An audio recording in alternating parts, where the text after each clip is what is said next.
got a lot to get through today.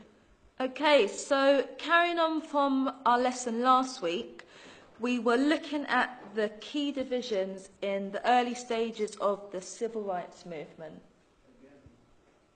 and the general impact across the board.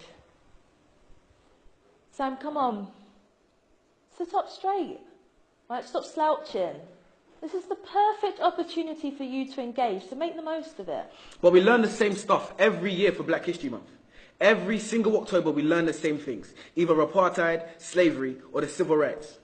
How many of you guys have actually learned something new these last years? See? That's what I mean. Sam, this is our history, come on, man. No, seriously. Do you guys know anything about Ralph Bunche? The first black person to win a Nobel Prize? Or that the richest person ever lived was a black man named King Musa I of Mali? What about Ella Baker? What about Ella Baker?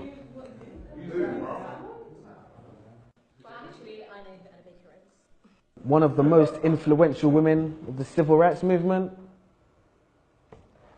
This is why I can't take Black History Month seriously, man.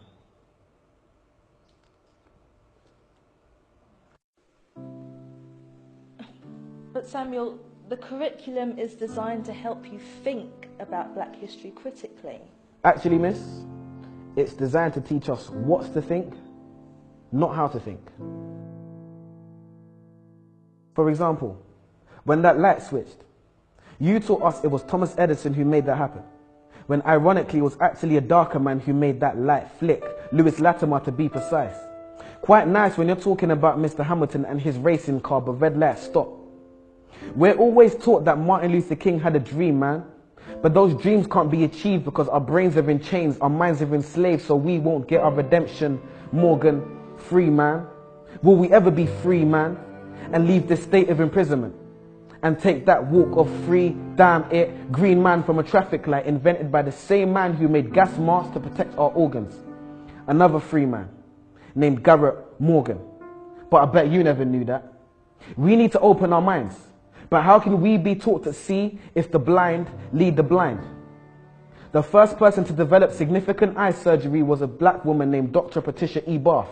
Now on that note, there's a question I must ask.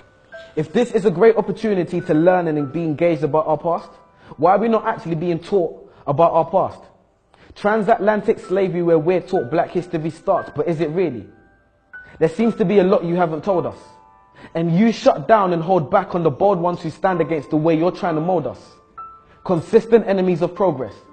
You're surprised because I know things you don't expect me to know yet. And when I tell you you're wrong for telling me about me, you call it a riot while I call it a protest. The Broadwater Farm riots.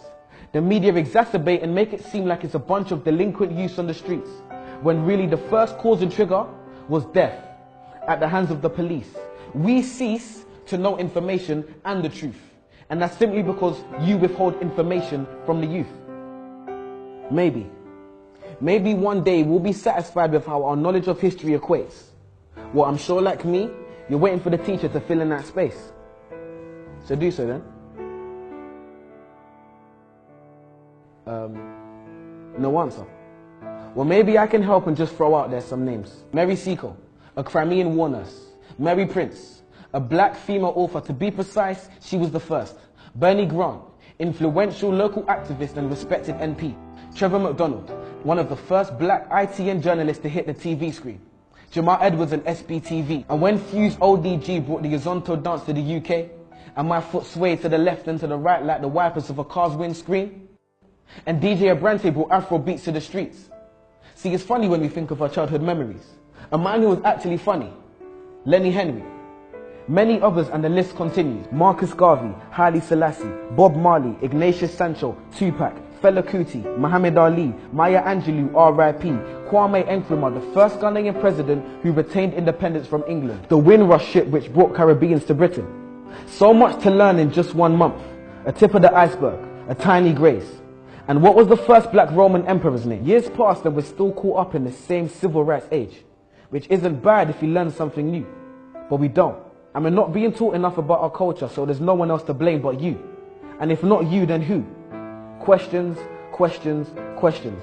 If you're not teaching us these things, then I'm inclined to believe it's because you don't know. No. You're the teacher. Your job is to teach, so you must know. And if you do, that must mean you don't want us to know, but that's low. If the information is accessible for our knowledge of our culture to grow, then why on earth wouldn't you want to let us know? Why are you focused so heavily on the influential but very few men and women who made things happen for us? Why are my people being highlighted for a predominantly negative past? Why do I know the things that you don't and I'm not the teacher, you are?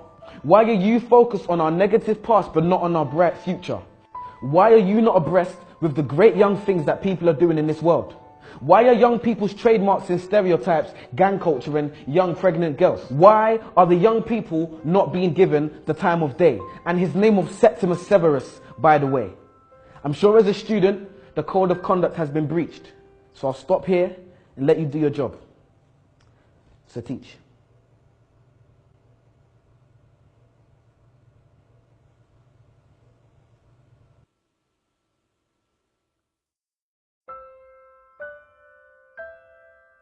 Okay, yo peoples, how's it going? It's your boy Samuel King. This is my poem, What I Wasn't Taught in School. And you're watching Word on the Curb. Bow.